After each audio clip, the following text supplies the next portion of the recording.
Recording. Alright, so tonight is Mojito Monday's Mojito Monday match analysis. I'm Mojito, and this is my Mojito. Today we'll be looking at a game between Dude, or Coop, as he is known in my chat, and jprummer. jprummer is a rank 1034, and Dude, or Coop, is rank 1054. So it is a map. It is a match on 4 lakes between the Britons and the Mongols, and let's get right into it. I'll preface this with saying if you'd like to watch more replays, I have them more, or watch more analysis, I have them on my YouTube channel. And if you are interested in having me analyze any of your matches, join my Discord. There should be a link down below in the description. And there's a channel, AoE2 Match Analysis. If you post your replays there, I will pick some of those and analyze them every Monday night. So let's get into this game.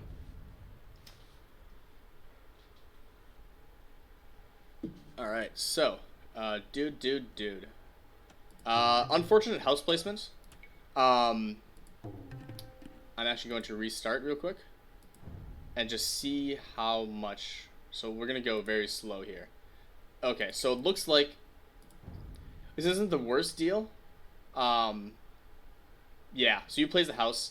I'd almost say just cancel it and build it one tile over or something, but it's not too big of a deal. This is just an unfortunate placement.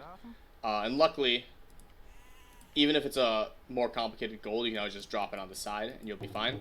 The key thing is your houses are more than 3 tiles away, so you know nothing too big of a deal. Send 1 sheep back, which is good. Dude, good luck. Pleasant. So you have a little bit of idle time here. Pretty much, there's a brief time, since we're right at the start, there's a very brief time at the start of this where you have nothing to do besides queue up your scouting. More importantly, before you start queuing up your scouting, so right about once this sheep gets around here, probably doing the area you can see.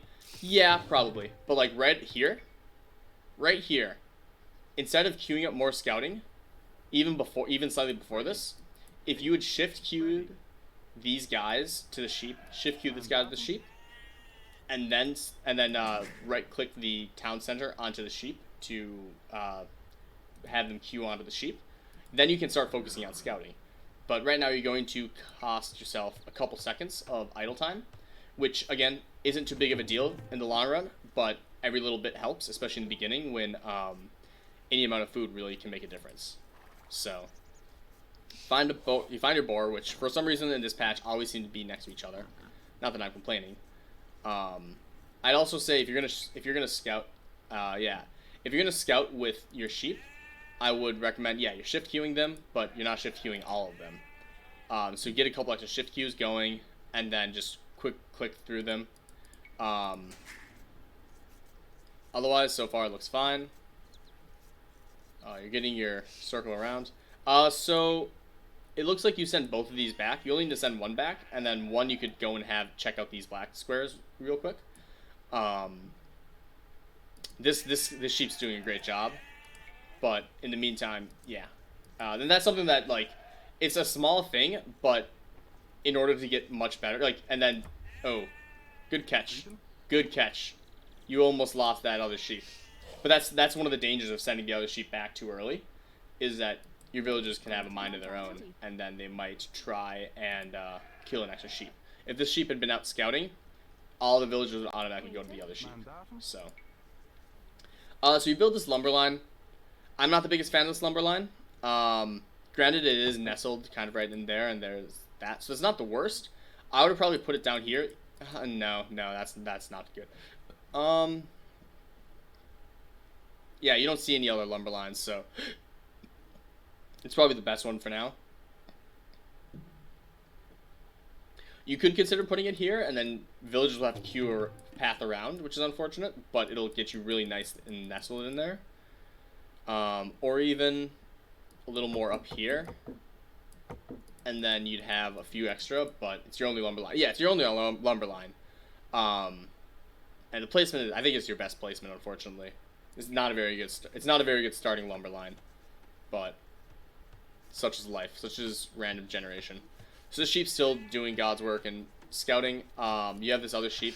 So one thing you can do in your eco is that after you send all your villagers onto the next sheep, that's when you bring your next sheep in. You can put them right on top of the other sheep, and then shift your villagers over there. Because what's going to happen is either A, you're going to need to spend some APM making sure that they go to the right sheep and not do it out, or B, they're going to kill the sheep outside here. And then you're going to lose a little bit of idle time from having to walk back the TC. Or you might wait for the sheep to get under the TC, in which case all these villagers have some idle time. So yeah, they go, oh, so you're really smart about that, but at the same time, you have all that idle time, which is unfortunate. And again, it's not that big of a deal, but it starts to add up, and 10 food can make a huge difference between getting a full wall up and getting it feudal, etc. So you get that, yeah. You send the sheep back, which is fine. So you have 3 on wood right here. You're getting your 4th on wood. Yeah, if you go and get this sheep now, well, you have 7 on, oh no, you have 6 on sheep. I would have almost considered sending one of your villagers off to get the boar while the sheep was at half health. Get the boar back, and then by the time you get the next, like by the time they finish that sheep, you'd have enough to hit the boar. You get the next 2 onto the boar. Just because you had, essentially, like, I think you're going feudal archers is your plan. That's good. Your strat is fine. I hope you realize that I'm being super, super nitpicky right now. And this is partially, like, my belief is that you can never be too nitpicky in analysis because, like I said, a lot of this doesn't matter too much. But you have this, like, it adds up, and if you can just remove these small little inconsistencies from your gameplay now, would they start mattering? When small inconsistencies like this start mattering in, like, a couple hundred elo points, if you've already gotten them out of your system, you're already going to be set up for the next level. Like, at our elo, it's much more important for general game plan, general decisions, and stuff like this.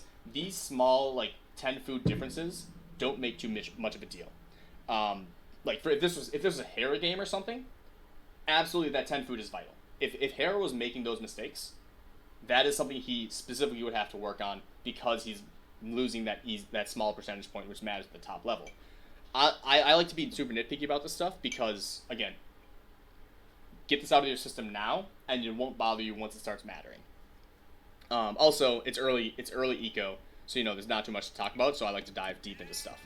But yeah, so definitely want to move up rank. Exactly. So it's small things, and then it just one of the things that if you think about like making sure you're not idling here, that's going to rub off on making sure you don't idle elsewhere, making sure you get your boar pulls early enough, and stuff like that. So it's just it's thinking about small things like that can always be super helpful.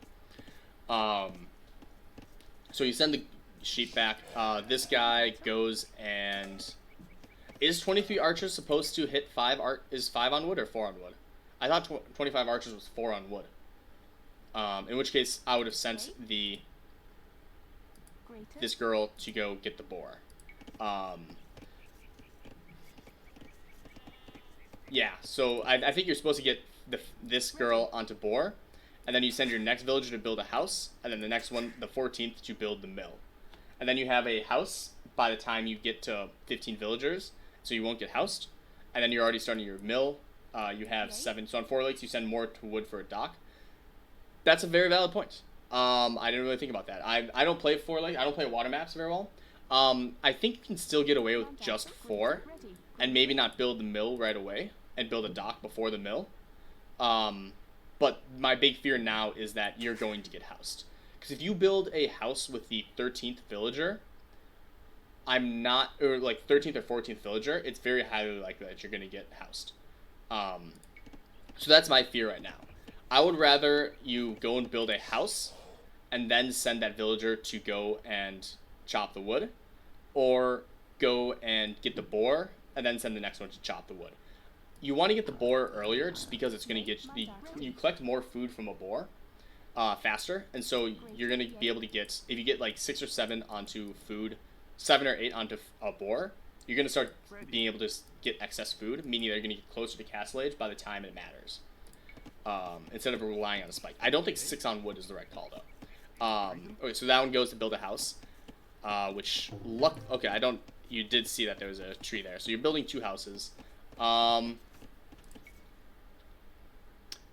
up 2 houses is fine, but if you think about it this way, Britons do get sheep collecting bonus. That is fair. I did not think about that. That is something I need to work on. Is actual bonuses. Yeah. Okay. The problem with building 2 houses right next to each other, or not right next to each other, but queuing up 2 houses right now, is that if you were to take 2 villagers for whatever reason, send one to go build a dock and one to go build a mill, you're not gonna have the wood to do that. If you build 1 house here, queue up the mill, queue up the dock, and then once this house completes, then queue up the second house, you probably should have enough wood by that point. Granted, this doesn't matter too much, but this is one of those situations where you have a full, 20 seconds before this house completes. You can go and do a few other things and then queue up the second house, just so you're not sinking 25 wood into doing nothing. Especially in a situation where if you had a dock going right now, you need all the wood you can to start booming on the lakes. Additionally, at this point, it looks like you've scouted your area pretty well. You know that you have shitty walls. Like, you could probably wall here. Here, and then here. You should be scouting down here a little more. But otherwise, it's like, your walls aren't great, but they are out there. At this point, you probably want to go and check with your scout to see other people, to see the other lakes, because you need to see if your opponent's lake booming, if they're rushing you. I make this mistake all the time of trying to do too many cycles around my base and not seeing what my opponent's up to early enough. So you send one to go build your dock, I assume. One thing is that, again, you're killing your sheep outside your town center, and so you're losing some idle time here, which adds up, and as we said, there's a lot of stuff adding up here, and so that's a little unfortunate.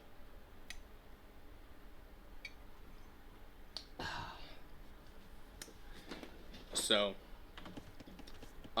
what you should do here is you have to remember that, hold on, so with shepherds working 25 faster, you have to also remember that means your sheep are going to run out even faster. What you should do now is that 5 villagers on a sheep, especially as Britons, is going to run out very quick. You just killed a sheep and he's already down to 77 food. You send one of these guys to go get your boar now, even with 5 on sheep and your 6th on boar, you're going to get your food, and by the time the sheep's dead, you'll get your boar food going. Yeah, easy fixes. It's one of those things, at least the way I always view things, is that if people point it out, it helps a lot for me to just think about it. Because you can always look at your own games and you just might miss some things. So, I don't know where this villager is going. Is he going to build a second dock? You miss... another nice thing, if you are under the TC, it is much easier to garrison and snipe a scout. But... So... it looks like... I'm not too sure what you're trying to do right now. Are you trying to hunt? Didn't think about the sheep's going way fast. Good tip. Yeah, he might have stolen a sheep. Or were you trying to reclaim the sheep? He might have stolen the sheep. Yeah, that makes sense. But you're sending... Like, this guy's idle. You don't need 2 people to come down to this dock. Luckily you built it right next to the swordfish, which is a good thing. Accidental gather point. Yep. And that is an easy fix, but also something you just have to make sure not to do. So you get that, and now you have 2 villagers over here. At this point... So at this point, I'd almost just take these 2 villagers and drop a mill here. And then get the huntables. Because by the time these 2 get to anywhere useful, like a woodline or build this mill up here, or go back to here, that's a lot of extra idle time. It's not a very good... I don't think it's a very good idea to do the mill here, but that is a kind of a quick fix for the fact that you have 2 idle villagers on the wrong side of your base. And you also have all these idle villagers because the sheep have run out. You're getting your boar now, and luckily you don't continue with the killing of the sheep. Yeah, that... another thing, when you build your dock, make building your dock 2 separate steps. 1, place the dock, and then immediately shift queue onto the swordfish. That means that this villager doesn't idle um, at least then this villager doesn't idle and immediately starts collecting swordfish, and that's a free 200 food that is essentially a berry pile. And it doesn't decay, and yeah, so whenever you build a dock, especially on 4 lakes, your first dock you build it next to a swordfish, and just immediately shift queue it onto a swordfish. Because then you don't have to worry about making sure to go back and click them. But, so yeah, not the most beautiful board pull, but you get there. You send these guys to wood. I think you have too much on wood right now. Because you're not going to have enough food to keep up your villager production. You will get your ship production, which you aren't getting anytime soon. You need to start building ships. Like, yeah, now you do, but like, think about all that idle time for your dock. When you're building a dock, you have to view it as a villager itself. The moment the dock completes, you should queue up a fishing ship. If you don't have killed boar with TC, oh no. Oh, I didn't even see that. Yeah, so that's what happens when you realize your boar pull is too late. You don't have enough villagers on it. Shit can get messy. I haven't practiced the advanced top tier 5,000 elo TC boar pull where you queue in the TC and then shoot the boar. I've tried it once or twice and it's gone terribly. But how's the score looking? Yeah. Just take Fog of War real quick. He's not on a lake. What is he doing? So he's just doing a standard build. He's not getting anywhere. Yeah, interesting. Anyways. So yeah, additionally, the other thing you need... So yeah, so that's...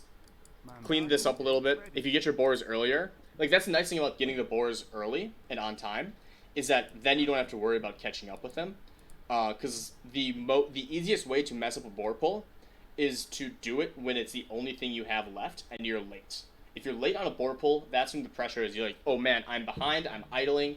That's when some of the pressure comes in. If you do your boar pulls early, there'll be a lot less stress. Granted, doing boar pulls early means that you have idle time sometimes because you're waiting for food to finish.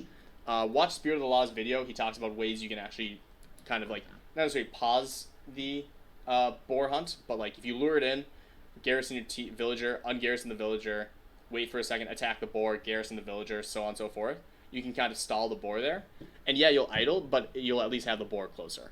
A side note here is your scout needs to be doing something.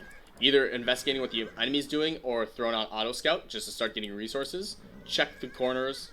Honestly, what you should do here is almost more important than finding your opponent, is just check the 4 lakes and see if he's docked any of them. If you find he's docked one of them, then you know that you can go send a villager to go sneak a dock and do fire ships, counter fire ships, or something like that. At the very least, you should be finding other resources. So, a little bit of a hectic time in the boar pull area.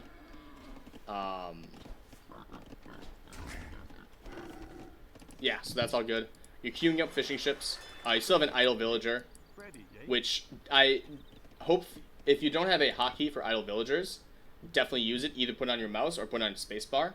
And then if you finish an action and you aren't already planning on doing another action, like if you finish that boar lure, what is your mind thinking? Like, if you go, okay, I need to make sure I'm queued up or something.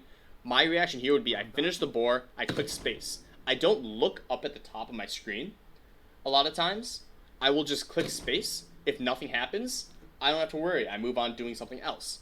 But every once in a while, if I just click my spacebar, which is my hotkey for an idle villager, I'll find an idle villager, and I won't be losing out on idle time.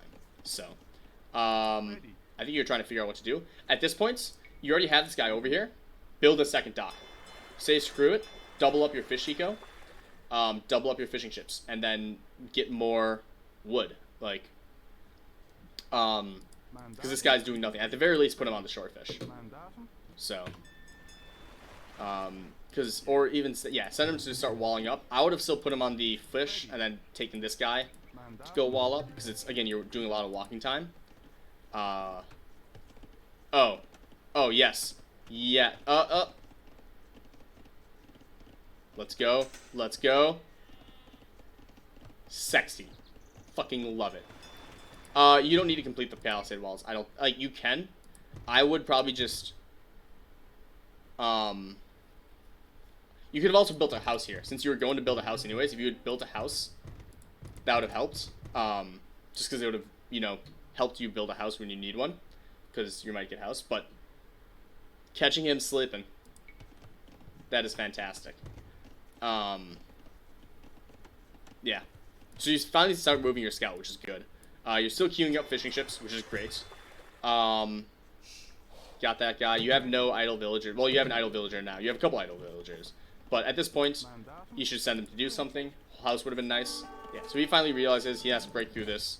It's going to take him a while. I didn't realize scouts only deal 1 damage to palisades. Yeah, you start walling. These two go onto wood.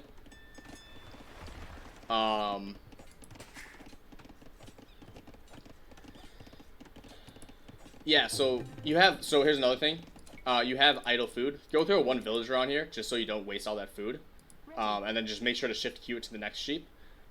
You're trying to castle, clearly, which is fine. But, yeah. And then make sure to come up with actions for other villagers. So you're building a mill, which is good. You're getting your wall up. So, if you were planning on walling here anyways, when you built this house in the first place, you already knew that this area was wallable. You should have just built a house here.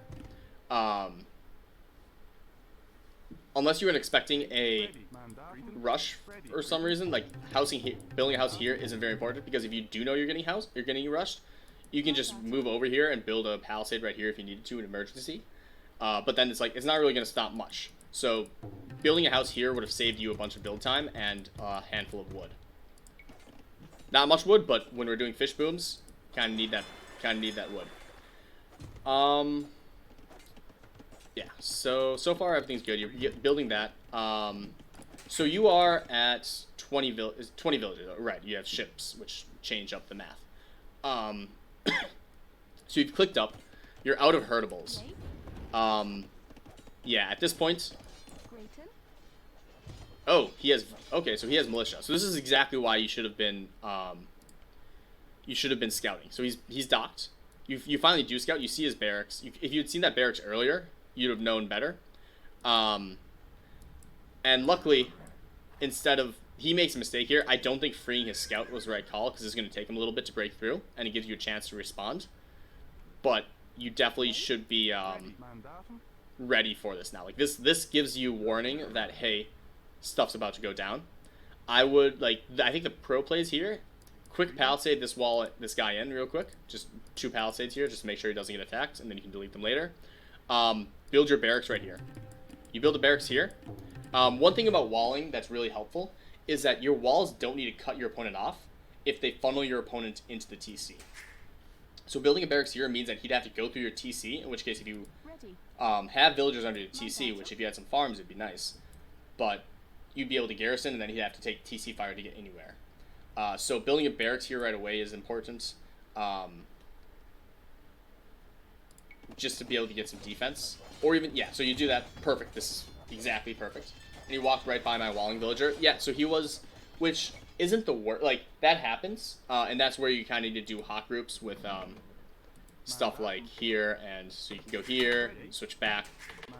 Scouts. Like, this is why if you watch somebody like Hera in top levels, they do something, switch back. Like, every time they complete an action, they will real quick double check and then go right back to doing what they're doing. Every time, like, I always like to talk about idle time, whether it's military or villagers, but one of the most important idle times is your idle time. If you have idle time of you're sitting there not actually performing any actions, there's something you can be doing. And that's why it's like, if you ever watch StarCraft pros, maybe not so much anymore because they've upped the starter villager count essentially for StarCraft, but early StarCraft games, every single pro will be doing, they keep their APM up 300 when there's nothing going on, because they'll just keep doing stuff like this. They'll do that, they'll switch, like they just switch around and do all this stuff. So if you keep looking at everything, and this wasn't you, this was him, but if you keep looking at everything you can and only doing actions when you need to, you're not going to be caught off guard, and you're going to catch your opponent off guard, because he walked right by that villager, he would have seen that, and he could have sniped it. So hotkeys and switching back and forth is always very important. That's a good house. I don't know if that house was necessary, because he'd still have to walk past, but it's fine. really the key is you have to figure out at this point how you want to defend against this, whether you want to put up a tower somewhere, which I wouldn't suggest. Build your own militia, which I don't even know if I'd want to. But you're already on your way to feudal. Just make sure these guys are doing anything. So you are building your own militia, which is fine. The key thing is that by the time so he's already drushed you. You already know that he's drushed. And if you scout, let's see what you've scouted. So you're sending your scout back to help out, which is the correct play. If you had scouted and known that he was late on his dock, you'd have known that there's no way he's even close to the feudal age. In which case, in this situation, if you knew what we know now, the correct play, I almost say, would not even make militia. You build these walls, and then you're going to be in feudal very soon. You drop an archery range, you get your archers. Yeah, you bring your scout back, but you had all that idle time with your scout. If you had seen that he hadn't docked at all, you'd have known that he wouldn't have had the food to go feudal up until recently. Like you can see, he's just queued his feudal up. That is a full minute and a half behind yours. So you know that there's no way he could get there because, again, he wouldn't have docked. He wouldn't have had the eco to get up that fast. So you could have waited on building militia, and you could have just built scouts instead. Not scouts, archers. And then you just kind of sit back and camp. And then if you have 3 archers against 3 men-at-arms, good point about scouting to dock, yeah. Then you don't have to worry about that. So he is attacking palisades for no reason because he's not microing. So he finally starts going, which is fine. He's making the mistake of doing them all as one group. Always separate your faster guys. And again, this is why one key thing is that if you still had if your sheep had lasted longer and your boar, so usually when you're clicking up, you still have animals under the TC. And you should have at least 3 people on an animal on the TC as you're clicking up, even on fast castle builds. And that's super helpful because now you have to interrupt building this mining camp, which is, I don't agree with this mining camp. Granted, you need the gold, so that's fair. I guess as a defensive option, this is good, but I would have built. Yeah, I guess there's not a really good option for that. No, yeah, it's a really rough spot because it's super close to TC, and you can't really build it here without interrupting your farm. Actually, no. So you're not going farms. You aren't building farms anytime soon because you have your fish boom. In this case, I'd build the mining camp here. It's a defensive mining camp, right? I would have built a defensive house, and then probably built a mining camp here, and then that way you can. If you built the mining camp here, you can palisade here, and you can palisade here, and then you have a bunch of area for your villagers to mine in, and then your mining camp is in a good spot, and then eventually you can build a second mining camp back here, delete that mining camp and replace it with a farm. But you're not trying to do a farm eco right now, so the space underneath your TC isn't too important. And so because of that, I think, like, yes, this is defensive, but it's going to hamper your future mining. And I don't think that's worth it. Additionally, as I was saying, if you still had your sheeps underneath, if you still had an animal underneath, you could garrison them without having to pull them back, because this mining camp hasn't finished. And so you have to do more micro than you need to, which is fine because you're doing it. You don't have much else to do during your going up. But so you go up. I hope you immediately drop something. So you drop a house, which is fine. Drop a second house. Yeah. So houses are good. You already have 6 pop space. Are you still building? You have 2 military. I would get these military out and just kind of chase these guys a little bit. You have your scouts. So you have 3 to their 4, which means that you just kind of get near them, bother him a little bit, and then bring them back to TC and hope that he comes in and you get to TC fire. But if you, instead of these 2 houses, if you dropped an archery range and then a house, you would just, like, you could start building you could get some archers out, and that would make it so that the men-at-arms do nothing. So at this point, because he rushed you early, your whole goal is just to get ahead of him. Out-boom him, out-army him, because he's invested so much. Investing into your own militia sets you back just as far as it sets him back, with less idle time, because you had to bother building stuff. Something you can always do is you could split your fish into multiple fish, deep fish, just because they're going to, like, yeah, having them closer is going to be better for, efficiency, but they're going to bump into each other. And again, they're going to run out of the quick ones faster. And so if they're losing all this time bumping into each other, eventually they're going to lose time. Like, I think it eventually might balance out or something, but, like, split. Think of it as like a berry bush or something. You don't want them all on the same tile because otherwise they're gonna bump into each other. So now he's just guarding. Like, you have these 2 militia, and you're scouting with a militia, which is very good. You have a bad garrison spot, which is rough. So he tries a stat. I don't know what he's doing here. So yeah, that is why palisading in your villager would be helpful. Because you're going to lose this guy, even though he has loom, right? Yeah, he has loom. It's unfortunate. You could have tried to run to this little area and palisade him in, but losing only 1 villager to this attack, to a drush, is not bad. The worst thing about this drush is that you've had a bunch of weird idle time. You have this weird mining camp, and you've built 2 of your own militia. So that like, you have been set back farther than you think you have, because you've invested 2 militia to his... What are you doing with this guy? We'll figure this out. But yeah, so the fact that you invested into 2 militia means that you're kind of set. Like, he has forced you into wasting resources, and then also he's idled a bunch of your town centers. So, just passing. Just passing. Oh, you're doing a sneakville? Hey, you know what? Perfect. So, exactly. Granted, again, you don't know if he's on that lake. You can assume as much, but you don't know. If you had scouted this lake, this sneakville makes a lot more sense. This is a blind sneakville. If he had decided to be clever and go take out these lakes, then that sneakville isn't very useful, right? Like, this is why scouting is so important. If you had scouted the lake, and additionally, it's like, you knew that you defended perfectly against this. You did not need to bring your scout back that quickly. Your scout was right here. You send this guy down here, and then up. That's what? 10 extra tile? Like, maybe 30 extra seconds of scout? Just guessing? No, exactly. Oh, you need a second lake? True. So, one thing to consider is you know where he is, meaning that he's likely to take this lake and that lake. Meaning that this would have been the safer lake to take if you wanted, which I think you're... Oh, no, you said as a scout. So this would have been the safer lake to take if you didn't want to fight over a lake. But if you want to be aggressive and get a fire ship or 2, then this lake is better, which is probably what you did. He's building walls, which is... I don't agree with his walling strategy. He should have walled out here. That would have taken less lumber. Actually, ugh. He could have done a very long wall, but like that still probably would have been more efficient than this. So that's my thoughts on that. The sneakville is good. Like, sneakvilles are necessary in this map, but... And yeah, he runs his guys right underneath. At this point, the attack's blunted. You just have to make sure not to spend too much time focusing on it. You're building your archery ranges. You got 8 on gold, which is good. You're going to lose that militia for free, which is bad. Don't send your scout in after. Don't send your scout. Attack once, and then run back to your TC.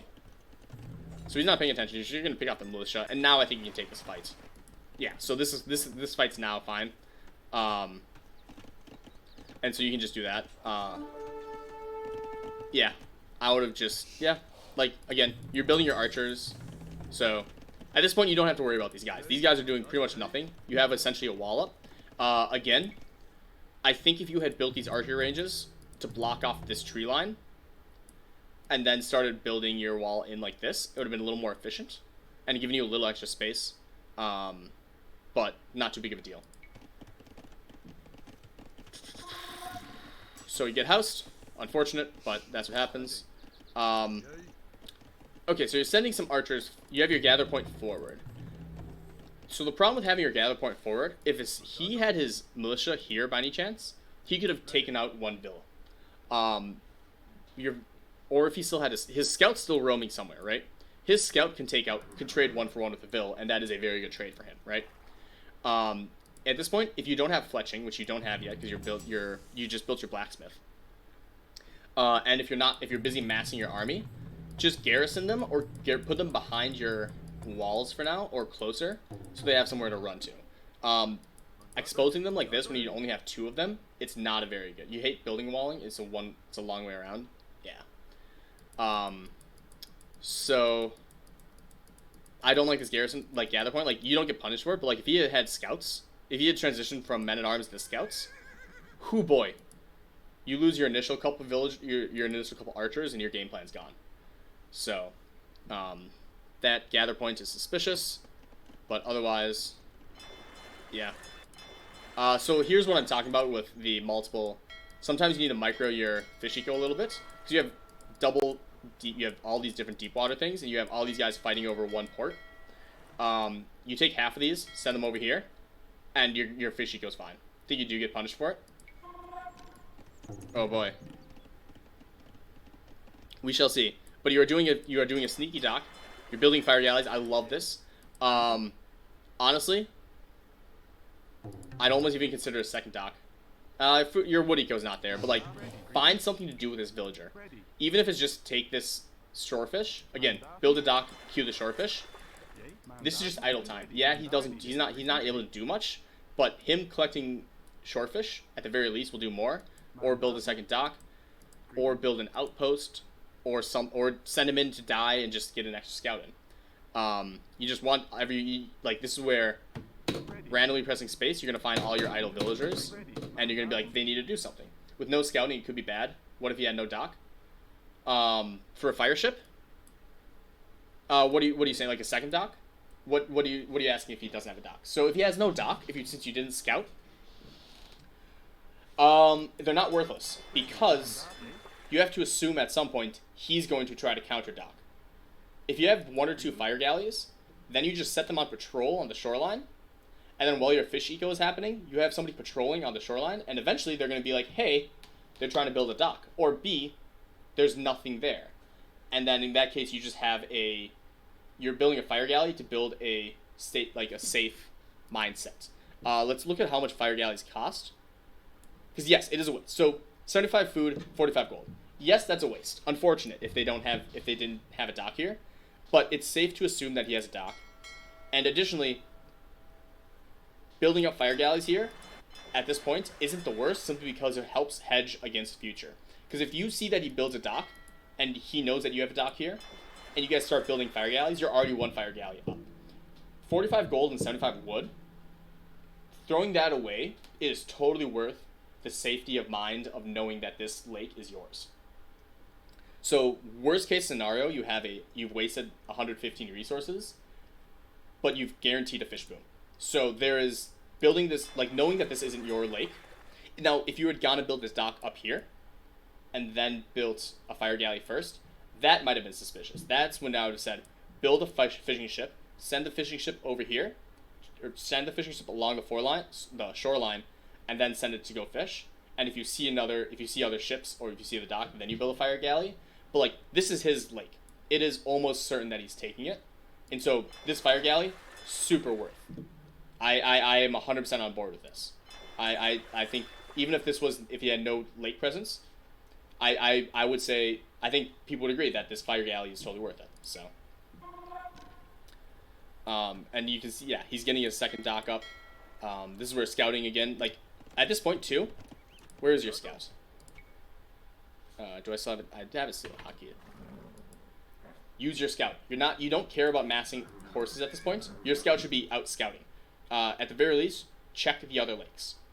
If this scout does nothing but check other lakes, well, one, you have very little idea of what's happening on the map. You don't know where resources are except this pile and this relic. You don't know where any of the relics are besides this one relic. You don't even know the relic back in the edge of your base. Again, idle military time. Idling archers to mass them is totally fine. Idling this guy as a scout, as a outpost, not the best. I'd send him to go, at this point, you're not worried. If he sends his men-at-arms back in, he had, 2 left? If he sends those in, your villagers aren't going to die. You're going to send your archers back. Send this guy on a suicide mission to go scout. Send this guy on a suicide mission to go scout. Make sure your military doesn't idle, because these are resources you've invested, and you need to make them worth something. And so now you're sending your archers forward. I would have waited for 6. So I would have done that, waited for 6, and then send them forward. But again, you don't know where you're sending them. You don't know what you're sending them into. He could have gotten into skirms. He could have gotten into scouts. You need to have some scouting. You are idling military. There's also a hotkey for idle military, which I would recommend. I don't use it very much. I have it on my one of my mouse buttons. But every once in a while, checking that can help a lot. But yeah, it's like he went scouts and you have your archers forward and you don't know that he's going scouts. If you had built one, or he has a scout here. If you had built one pikeman, shit goes really well. Do you have fletching? You have fletching, yeah.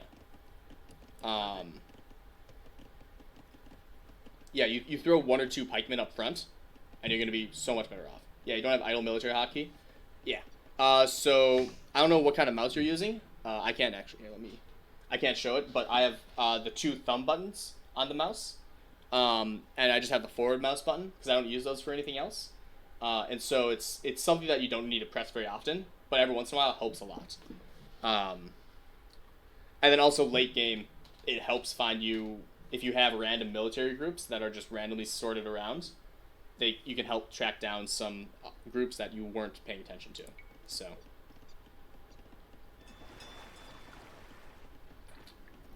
Yeah, so, okay.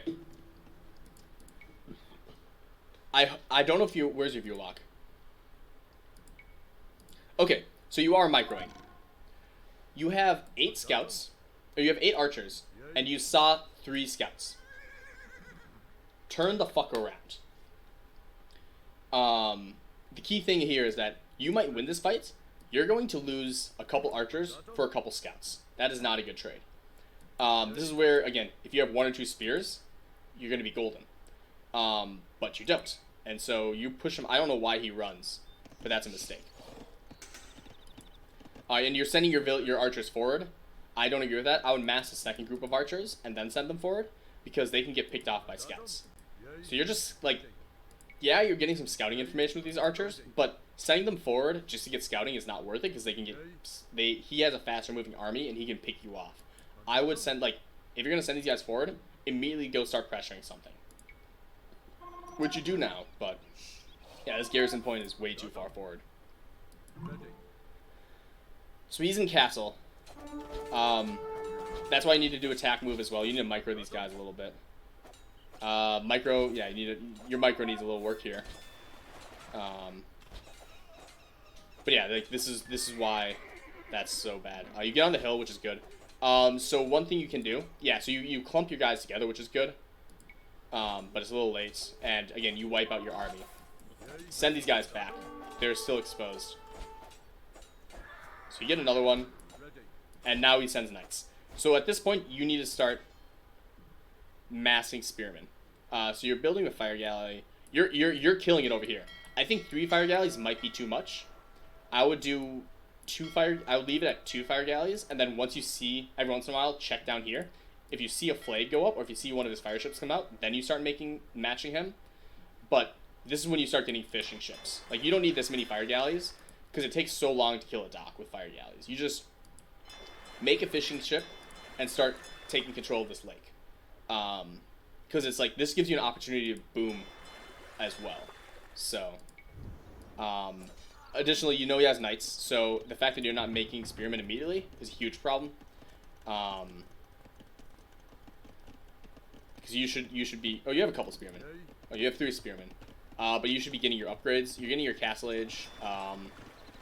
My guess, hold on, let's see view lock.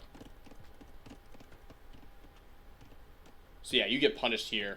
Like, yeah, you're worried about up home. Again, hold on. Oh, view lock. Yeah, I made 4 galleys. Yeah, now 4 galleys is a bit of an excess. That's when it starts being wasteful, when you don't need to. Like, if these 2 were fishing ships, you'd have you'd be able to get to, you'd be crushing it with food. And then the moment you see flags go up here, build another fire galley, whatever.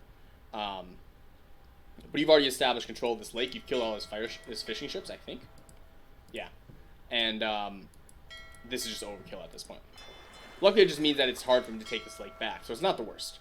But, yeah, so these archers should have come back right away once you lost those guys. Once you start losing those guys, pull these guys back. 4 archers aren't going to do much against even 2 scouts. So you pull these guys back, put them behind this wall, and that's going to deter a lot of the scouts and knights.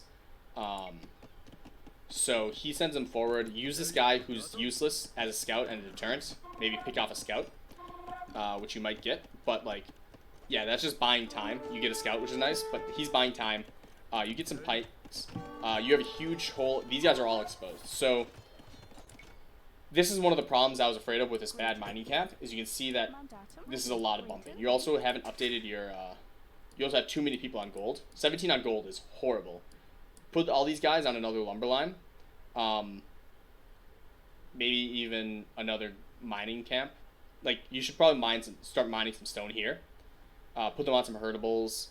This was my big fear with the mining camp, is that it's such an awkward spot and far away from all the gold piles that it's not efficient at all and making everyone bump. And then also it's exposed on this side because all these guys are outside TC range.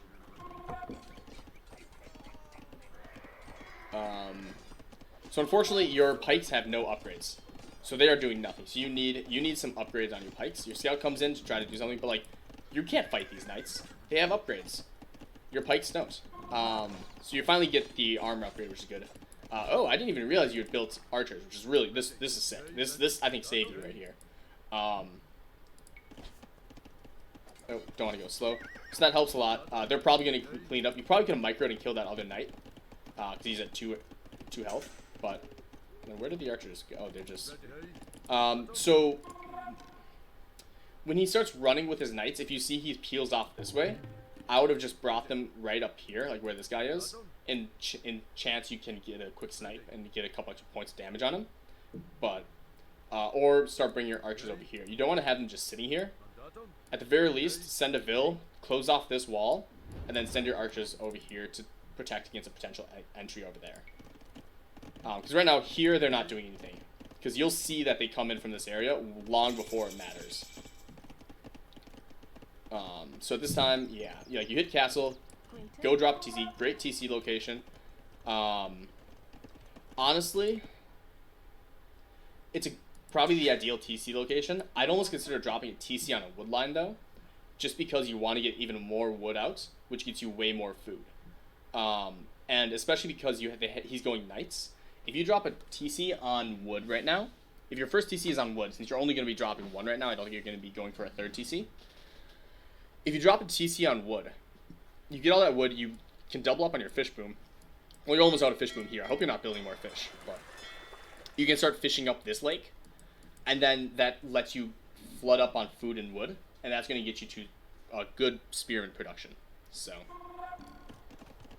here you have archers, again, you get lucky here, and he runs by, and you pick off 2 knights, which is super lucky.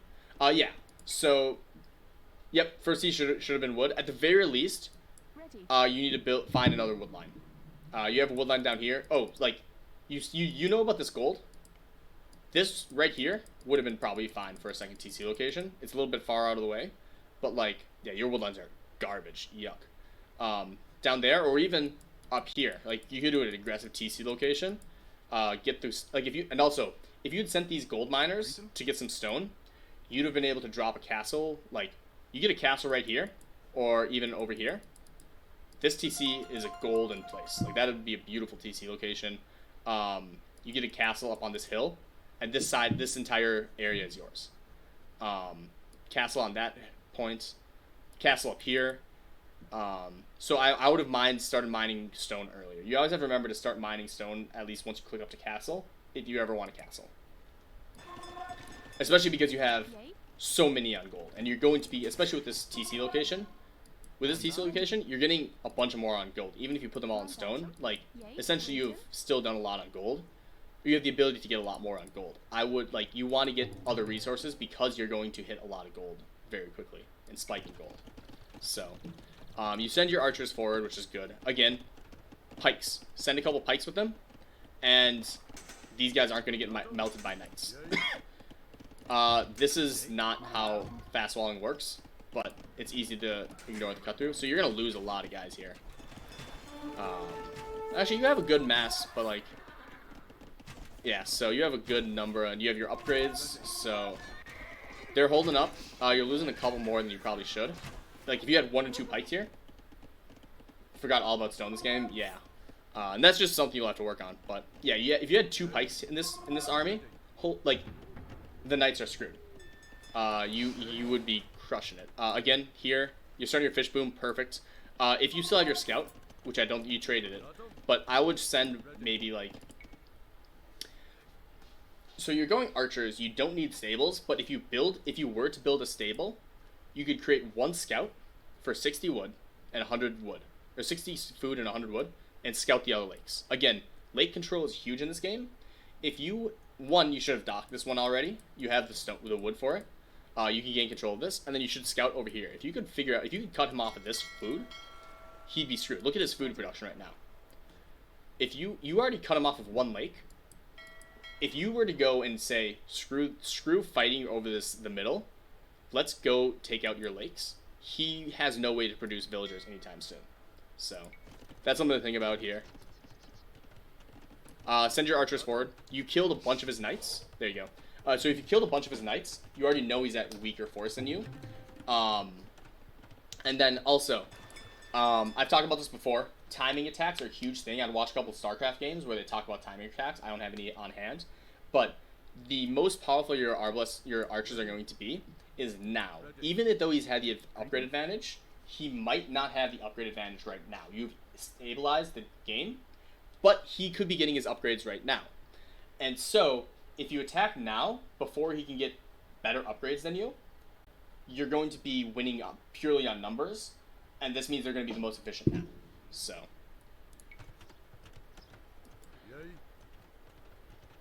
I hope you snipe. Or you're Britons, you don't.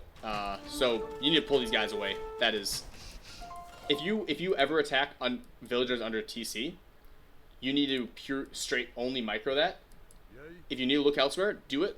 But like, you don't want to stand. The moment you hear you even think that they're about to get into the TC, you pull your archers back. You just lost 2 archers for nothing. So, pike, like, send this pike forward. Good, you're sending your pikes forward. This villager is building houses, which is good. Build a barracks here. You build a barracks here. You send some pikes in to reinforce. You send some, or a siege workshop. Like, this guy's doing a house build, which is great. But, like, you have the easy opportunity to build a forward production building. And he has no idea.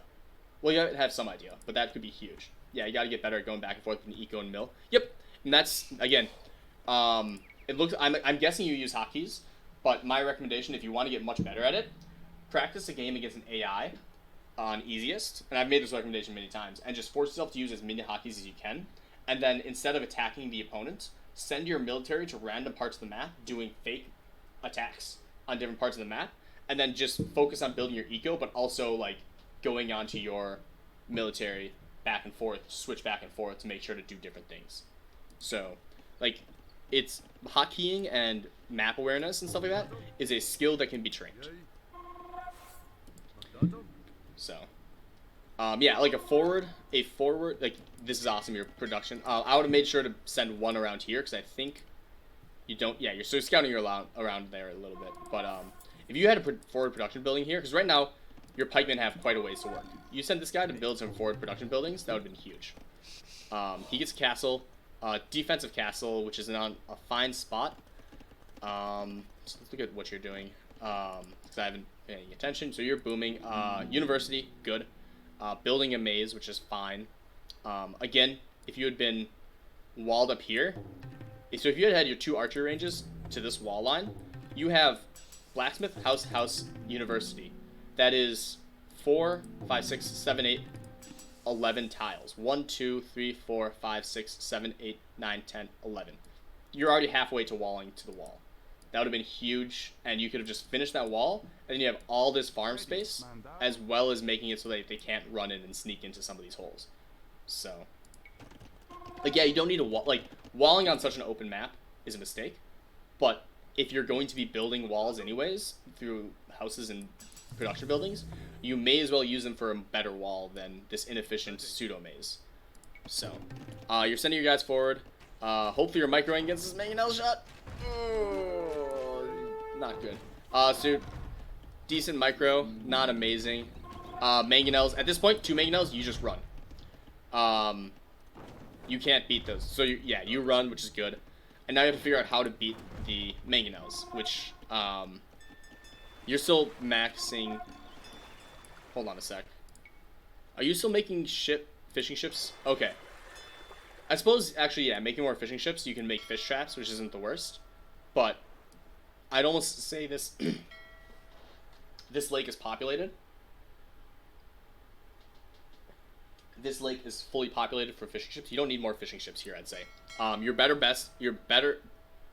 bet would be to send one villager up and take control of this lake. And start building fishing ships here. Like, keep building fishing ships here and take out as much of this food as you can. But, so you have your army. And so now that you've seen the mangonels, you need to figure out, don't need more fish ships in that lake? Yeah, exactly. Yeah. And I'm sure it was probably just, like, shift, what is shift B? Yeah, shift B for me. Just hot key and then shift Q, which is fine. But, like, again, yeah, it's something you can improve. Again, too many people on this gold, especially with such a bad mining cap. If this mining cap was here, these people wouldn't be as bad, but this is not a very good mining cap, and that's what I was afraid of. Again, stone here, stone there, farms, more wood. You have 19 wood, which is all fine, but that's all on this line, which is not good. So, honestly, at this point, I'll almost even just send this villager and go build a TC here. 21 on gold. Yeah, you're floating a lot of gold, my friend. That's, you can almost just buy your way to Imp, which might actually be the right play. So you need to, we're still waiting on you to figure out what you are doing to deal. So he is Mongol, so he is building Mangadai, which you have archers to deal with, which is good. But you have no answer to his siege right now, and you have pikes to deal. Yeah, so pike archers will lose to scouts Mangadai, unfortunately. Granted, that's just how Mongols roll. He's also getting his third TC, which is super exposed, even with the castle overwatching. If you build a siege workshop, I don't think do you have a siege workshop yet? So you have a monastery, but yeah, if you had gotten a siege workshop, oh, so you have your third one here. Nice. Not the best location, but you know, getting a monastery for the gold, again, that's good, but you don't need the gold right now. Really, you need the stone. My range can handle his siege. Yes, but especially with Mongols, if he researches drill, it's a little harder to do so, because that Mangonel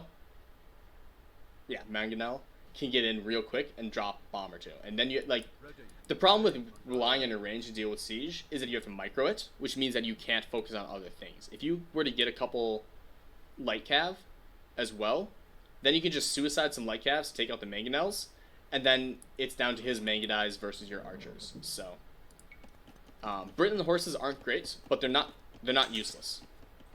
So, you walk your guys right into the castle, which is a mistake, but you know, you go take out some of these villagers, hopefully. He is going to go check out your dock, which is, again, if you had a production building here, it would have been huge. But, so he's building a castle, which is good. Again, this is what I was saying. If you would build a castle on this hill, you cut off this entire half of the map for him. Now that he gains control of this,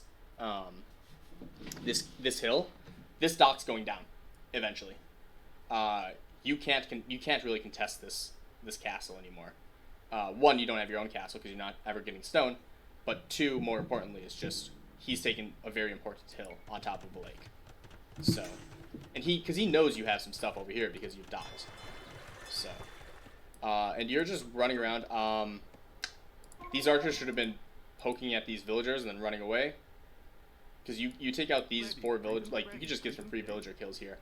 And again, you haven't scouted anything, so you don't even know, like, you're just idling these guys, essentially. Let's see what you even see. Okay, so... Oh, you didn't even see the town center. How did that range not see the town center? How did you walk past without seeing it? That doesn't make sense. But yeah, so...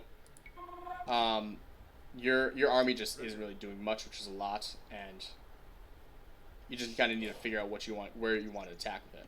Luckily, you find his docks, I assume. Will that castle range the ships?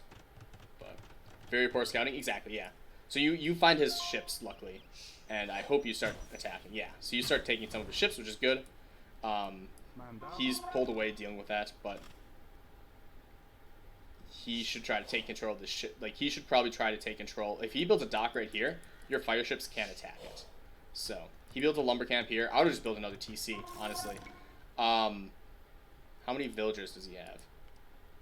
64 villagers. So, if he builds a 4th TC,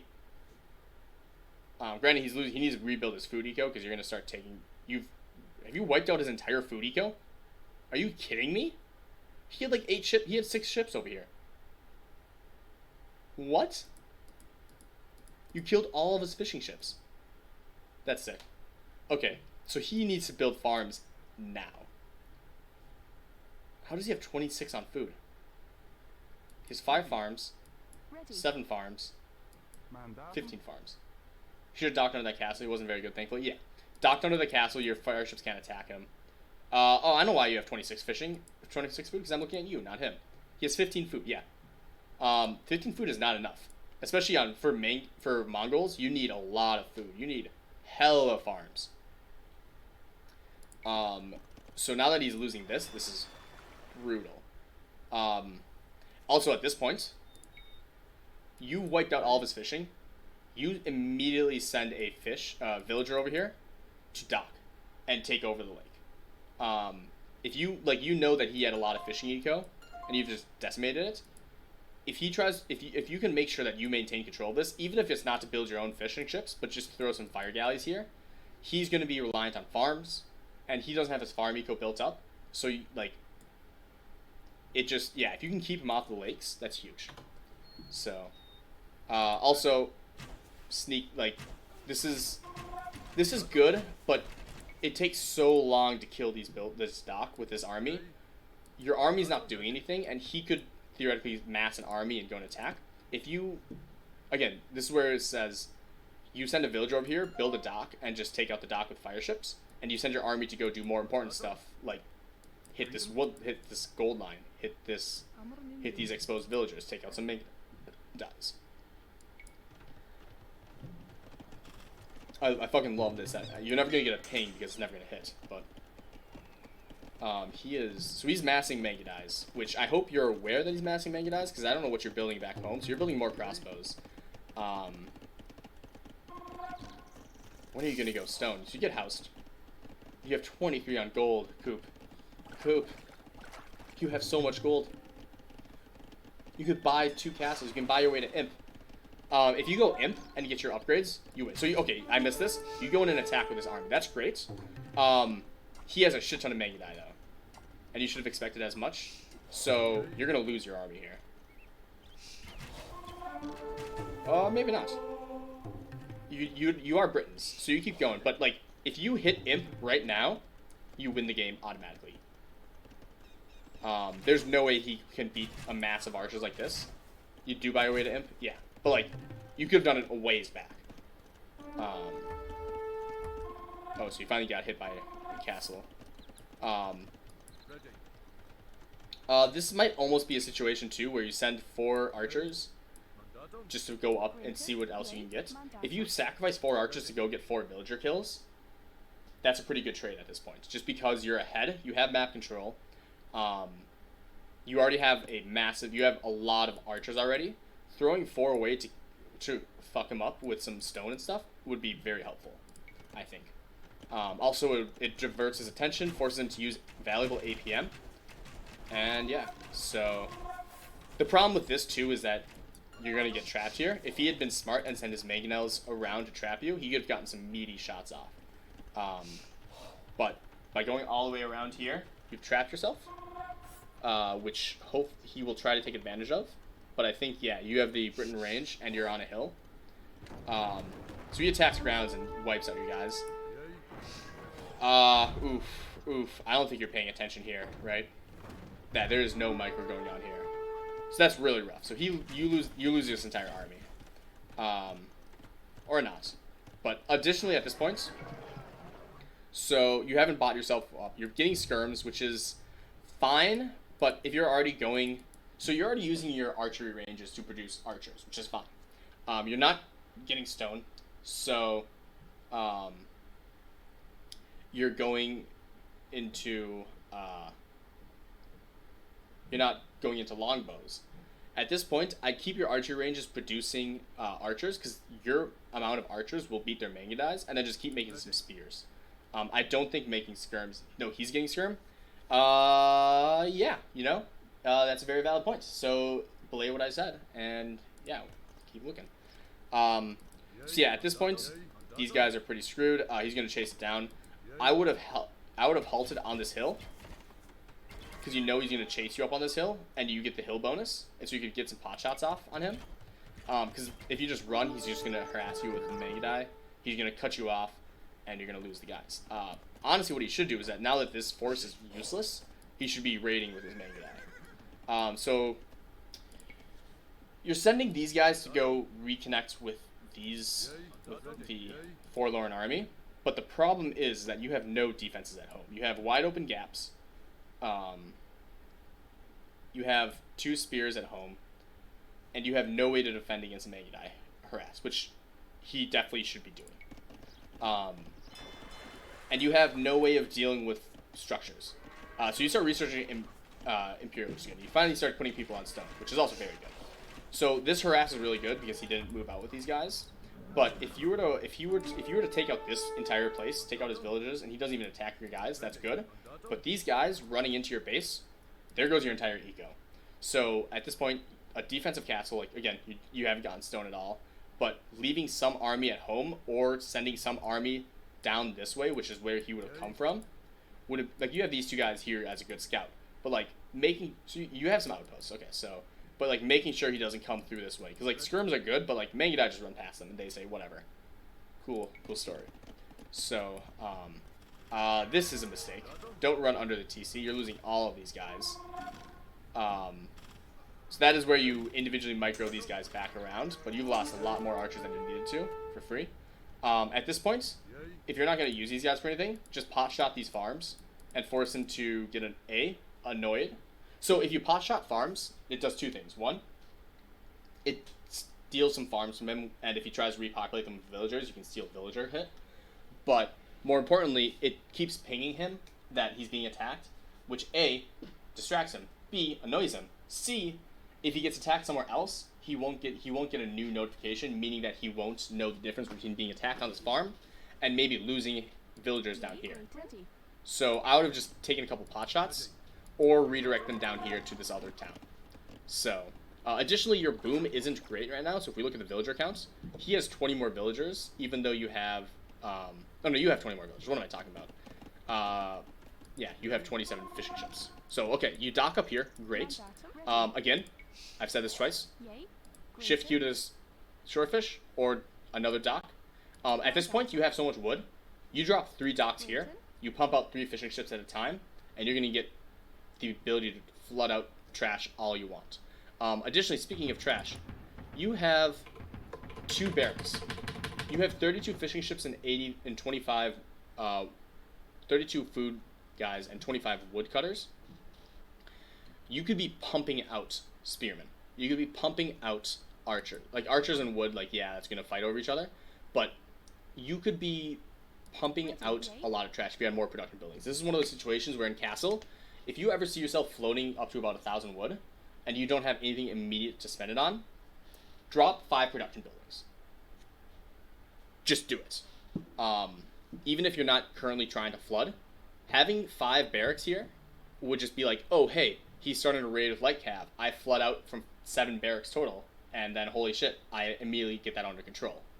So, there's one of the things you can do to improve your elo the most is that once you start getting a good eco, build more production buildings to match the eco.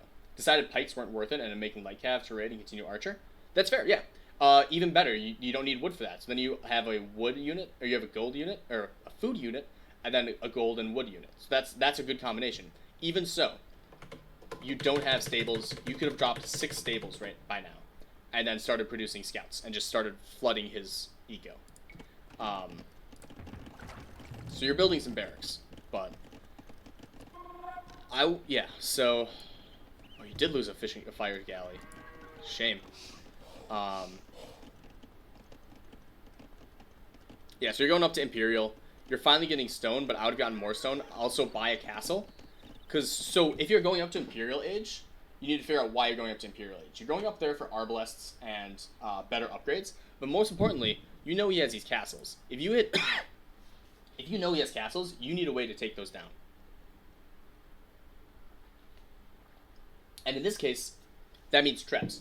So you buy a bunch of gold, you buy a bunch of stone, you build a couple castles, and that way, by the time you hit Imperial, you start pumping out Trebs, and things go well. Because, again, if you build Trebs, he's forced to attack you, and if you are forced to run your horses into this many archers, into 31 longbow, or Briton archers, you're going to lose all your guys.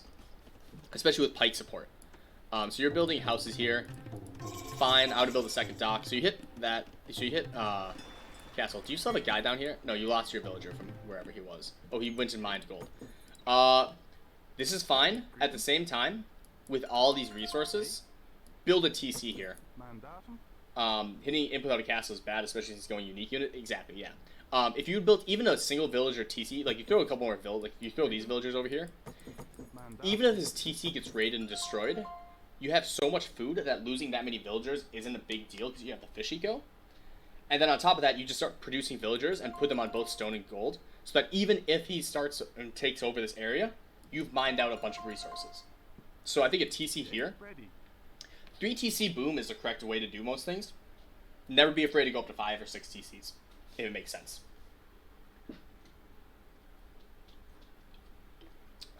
This is a long analysis. My throat's getting sore.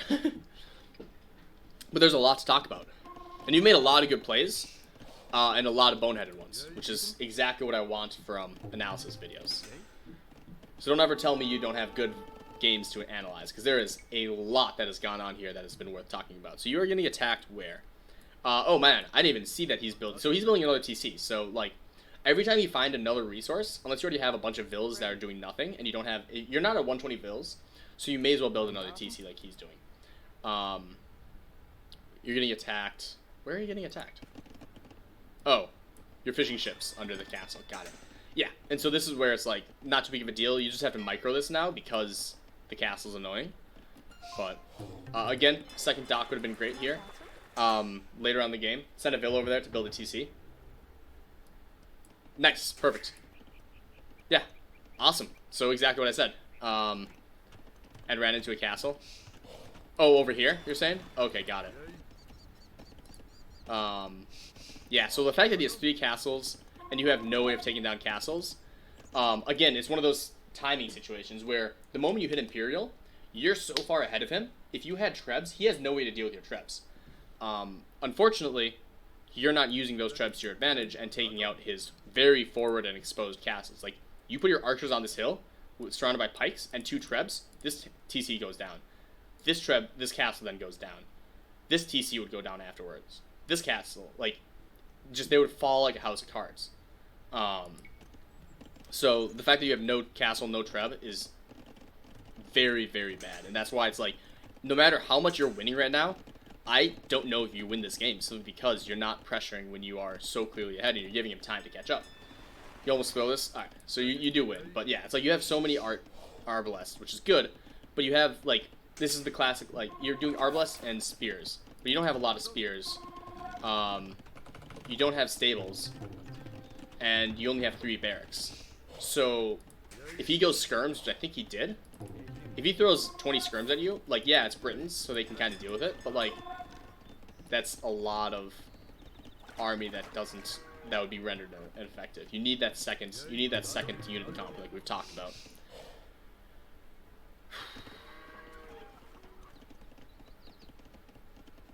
So I'd almost consider killing a few of these fishing ships, just because you have all these fishing traps. So another thing with the fishing traps, treat them like farms. You could have built these closer to the dock, and there would have been less traffic. A second dock would have gone a long way here too, just because then it's like in building a second mill, because now they're going to bump into each other. But yeah, multiple docks is one big takeaway you could have done. But yeah, now he starts raiding, and you're losing fishing ships because, yeah, you need to shift queue them. But, like, you have no units back home. You can't reinforce because you only have a couple pikemen. And this isn't even walled off. You didn't complete this wall. Luckily, you can garrison, but, like, yeah. You're super exposed. Luckily, I think there's not a hole here. I'm not sure if there's a... I think you plugged it. But... So you're sending... Okay, so you took out some of the other army, which means he had to pull back, which is good. So here... This is a tough one. Part of me wants to say micro forward a little more, so you get the full hill bonus. But then he gets closer to you. So I think whatever, it's kind of fine. So he actually just runs past you, which is terrible for him. So he's now fighting downhill against Britons. So he should have he is now on the back foot. And again, you have a single Trev here, and the game's over. So he's going imp. He's getting all these skirms.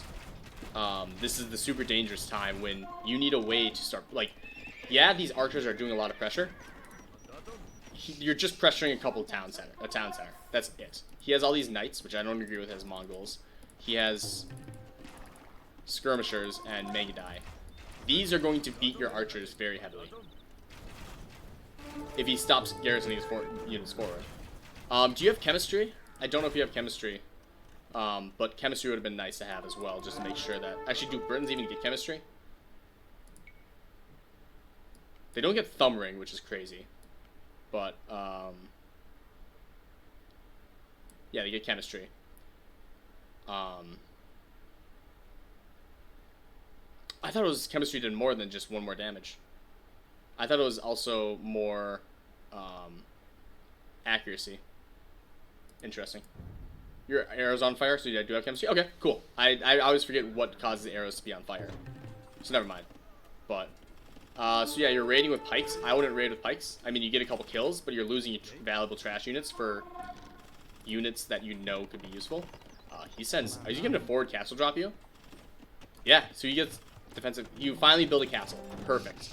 This is a very good castle placement. It's on a hill. It's overlooking his town center. And you can start trebbing. Where are archers? Here. You're playing Mongols.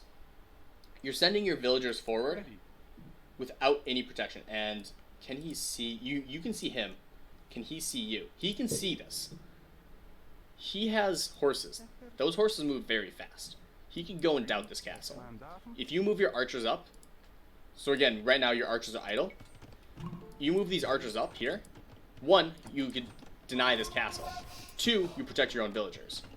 Most importantly, you would get a bunch of villager kills when he's trying to build this castle. Right now you're just wasting a bunch of units, but these villagers are super unprotected. He sends, if he had proper, like if he was doing the Mongol build properly, and he had like 10 scout light cav, he sends a 10 light cav in here. He loses all 10 light cavs. He kills all these villagers, and your castle doesn't go up. He's now an imperial. He builds trebs. By the time this castle goes up, your trebs would be, it would be treb down. So yeah, you finally reinforce here, which is what you needed to do 5 seconds ago. Luckily at this elo you don't get super punished for it, but like higher levels, you'd be punished for that castle a lot. But you commit heavily to it, which is good. This castle is a beautiful castle again. He should have tried to build his castle there. I don't know why he built it here. You even get the castle bonus on the castle, which is fantastic. Again, you need more trash units though. You start building trebs, which is good. Again, at this point, he has how many castles? Let's check his castle counts. He has 4 castles. He is going to out-treb the hell out of you. You need more castles. You should immediately drop 2 castles. You have 2k gold. You have all this food. You buy into 2 more castles. You drop 1 castle over here to protect this TC from raids. And you drop 1 castle here to protect more raids from over here. Or even up here. Like, actually, this would be a sick place for a castle, because that would also hit that tower. But then you get a couple castles, and that's going to help you get more trebs to actually win the treb war. Because right now, you can get 1 treb and start trickling trebling and stuff, but like, he's Mongols, he can get his own trebs. He can send rams in, and if he keeps you off of a castle, then it's going to be very rough for you to win the treb war. Again, you have, like, you don't need to worry about gold, but like, these guys aren't doing anything. You should be building farms with these guys, or just move them over to this gold. Refresh your lumber camp. This is one of those situations where, 1, your idle villagers would be helpful to figure out what's going on.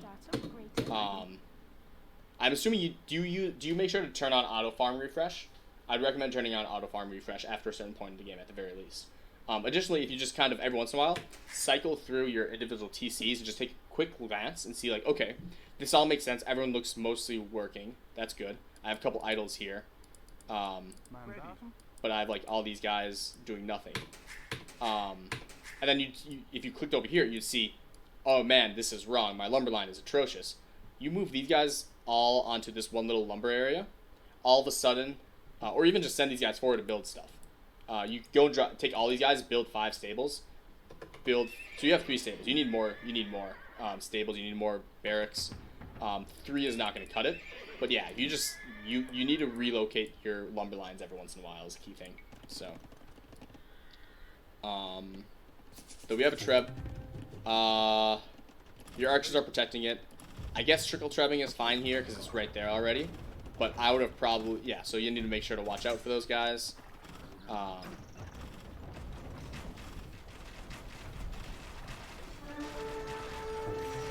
Because that is the unfortunate thing, is that it makes it a little easier to snipe if you only have 1 treb. Because if you had gotten 2 trebs up before you trebbed him, he wouldn't have realized it, and then you would have been able to do more damage. But he's going to start trebbing you. Like I said, he has multiple castles to produce his trebs out of. And yeah, so you have the hill bonus, so you should eat these skirms alive. You have the numbers advantage. You have the castle fire. You just need a couple of villagers to come in and repair. Conscription. I like conscription, but at this point, you're maxed. So with conscription, the problem is you are maxed out. You have 200 pop. Really well done. But conscription doesn't do much for you right now, as much as a second treb would do. Or even using this to build longbowmen. Or whatever the other Briton unique techs are. What's the other? Werewolf, right? Isn't that the better? Yeoman. I assume you probably have yeoman. But, like, getting werewolf might be more useful here. Hoardings would be better. Doesn't make sense for conscription. Right. So, conscription is good. Conscription is always good to get. But under this pressure, when your castle is very much in danger and getting trebbed, you're better off getting more useful stuff. Are you getting anything out of your university? Get your health upgrades if you're getting into treb wars. Never got yeomen? Oof. That's would have been huge, yeah.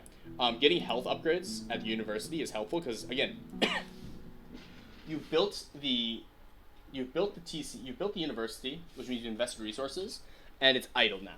Granted, a lot of the upgrades in universities aren't very useful, but in this situation, you have so many resources that grabbing some extra ones, even grabbing something like murder holes, wouldn't be the worst decision. Like, I know that's probably the wrong thing to say, but if you were to use the university to get something at this time, it at least helps. Like, you have a building that can do something and it's not doing anything. Granted, there's other ones like monastery. At this point, you're not going monks unless you're collecting some more relics, so it's not too big of a deal. But you're getting your 4th relic, sick. But like, you may as well, masonry and hoardings is good. Yeah, even murder holes at this point, your university would do something, and then your castle, like, you're losing the castle war just because he has more castles. Murder holes helps prevent a little bit of stuff. I think I'm speaking a little too strong about murder holes, and this is probably a mistake to get, but there is some reasons to get it. It looks like you have a werewolf, though, because you have fiery trap shots. Never got anything but chem ballistics and siege engineers, which is honestly all you need. But so you need to send villagers to go and repair this castle, or at the very least, so you built another castle, which is, you took that really good hill, which is good. Remember, if you have werewolf, these guys are super accurate. You will win treb wars as Britons because you can take out their trebs directly. But yeah, so you start doing that. You start building trebs out of this one. But yeah, again, you hit your population limit. At this point, kill some of these fishing ships. Kill some of these villagers.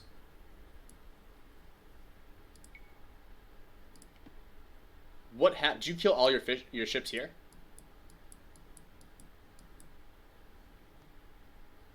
I assume you killed all your ships here, because he has no way of hitting your ships otherwise, unless they've just been running into the castle fire, which is fine. But at the same time, you have 3 more deep fish, which is a problem. So yeah, like, at this point, you definitely you killed those fish ships. Yeah, that's fair. I would have kept the fire ships at least, just to prevent them from getting onto that and getting like fish traps and stuff.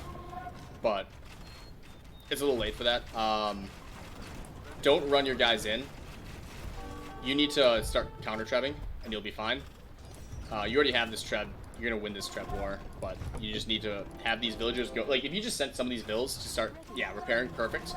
Granted, you need more villagers to do this repair, which you're sending, which is good. I believe it is for her, and it looks like you are trebbing down his trebs, I hope.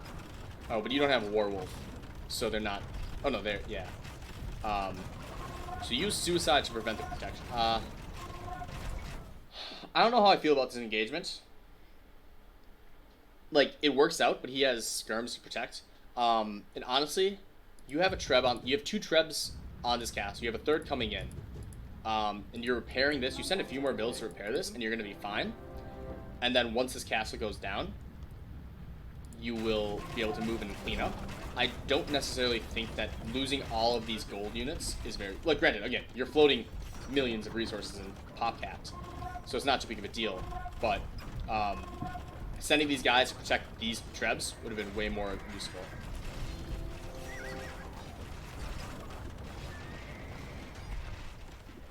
Oh shit, Legion of Loom raiding. Thanks for the raid.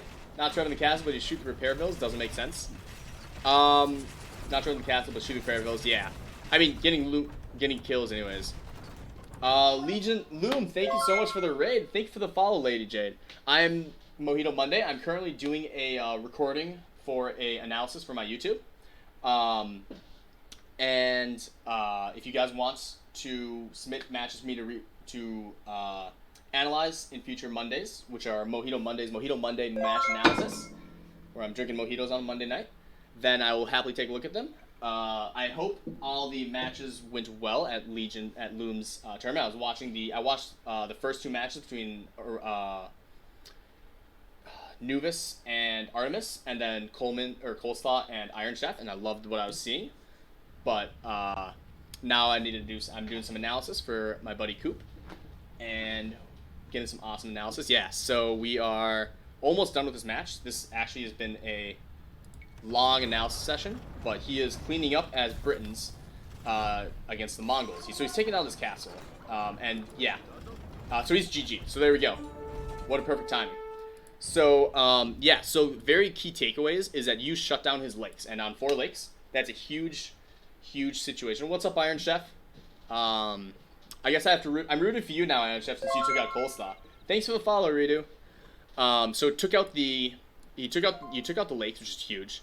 You managed to maintain map control. Your biggest mistake was A, not enough production buildings, and B, not enough castles, and no stone until fucking 50 minutes in. But you got the sneak villain. You could have built some more docks, expanded a little bit faster, managed your eco. I mean, there's always stuff to improve, but overall, you played a very solid game. You master archers properly. Besides losing a lot of them early on, you really got a proper setup with the mass archers, and eventually started winning the Treb War, which is a huge thing. So overall, it was a great game, and I think that's going to do it for the analysis for tonight. You were raiding, yeah. Oh, wait, were you raiding right now? Oh shit, I didn't even realize you raided. I didn't even see that. Nice. Okay, so that's probably why you GG'd. Yeah, you sent in a raid. Perfect. Yeah, and like a little late, but at the same time, this, like, if you're winning the game with something, it's never too late.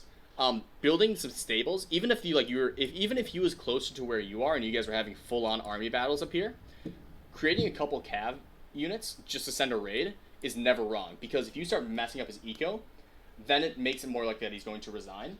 And one of the things that's really hard to do at our level is to make sure that we step on the gas hard enough that by the points that we should have won, we've already won. And so doing a small little raid like this, even if it's late, still makes it so that it is so much less likely that he's going to be able to win. Because if we look at the scores, he's down to 75 villagers, he has a lot idle. Doing this raid even much later. So Iron Chef, this match is I believe 10:30. So Coop was 10:50, and his opponent, who is jprummer, was 10:30. So this again, I will say. So I'm just gonna wrap this video up. Thank you for the raid, Legion of Loom. Everyone, check out Legion of Loom. He's hosting his low elo tourney right now. He is casting it, and it is fantastic to watch.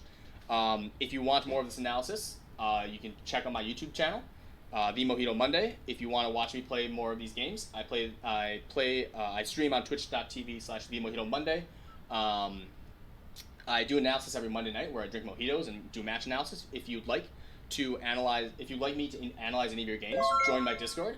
thank you for the follow, Iron Chef. Join my Discord, and there's a channel called AoE2 Match Analysis, and I will be taking replays from that channel and analyzing them on Mondays. If I start getting a backlog, I might start doing another night for analysis. And then, yeah, so thanks everyone for tuning in, and hopefully I'll catch you guys around again. So.